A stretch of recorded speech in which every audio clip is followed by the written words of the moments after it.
সংগ্রামী বন্ধুগণ, আমরা দেখেছি গণ অভ্যুত্থান পরবর্তী সময়ে যমুনাতে একদল আন্দোলন সংগ্রাম করলে তাদেরকে পানি ছিটিয়ে তাদেরকে স্বাগত জানানো হয়।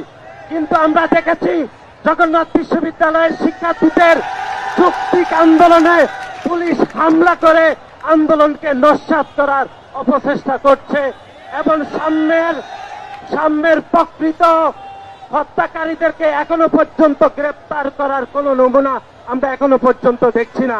সুতরাং বাংলাদেশ জাতীয়তাবাদী ছাত্র দল ঘোষণা করছে যে খুব দ্রুত সময়ের মধ্যে যদি সাম্যের হত্যাকারীদেরকে প্রকৃত হত্যাকারীদেরকে যদি গ্রেপ্তার না করা হয়, তাহলে বাংলাদেশের প্রতিটি শিক্ষাঙ্গনে বাংলাদেশ জাতীয়তাবাদী ছাত্র দল অবস্থান গ্রহণ করবে এবং প্রতিটি শিক্ষাঙ্গনে আন্দোলন সংগ্রামের মাধ্যমে সাধারণ শিক্ষার্থীদেরকে পাশে নিয়ে সাম্যের প্রকৃত হত্যাকারীদের বিচার করার প্রক্রিয়া শুরু করবে বলে আমরা আজকে দায়িত্বহীন বসে এখানে ঘোষণা করছি।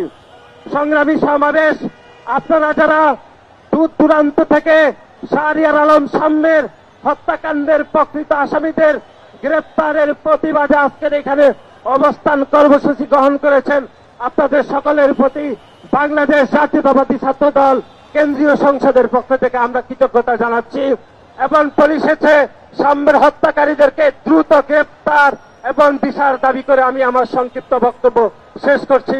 বাংলাদেশ জাতীয়তাবাদী ছাত্র দল জিন্দাবাদ।